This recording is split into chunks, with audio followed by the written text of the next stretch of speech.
রাধে রাধে। আমার এই প্রেগনেন্ট অবস্থায় কিছু কথা তোমাদের সাথে শেয়ার করব। দিন যায় যেমন তেমন, রাত হলেই বোঝা যায় যে কি কষ্ট।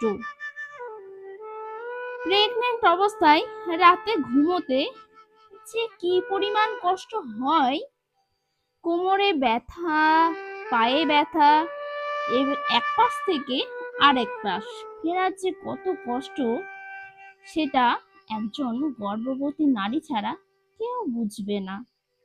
তবুও বলবো, মাতৃত্ব সুন্দর কিন্তু সহজ নয়। প্রতিটা মেয়ের জীবনেই মা হওয়ার পর নারী জীবন সম্পূর্ণ হয়। হরে কৃষ্ণ।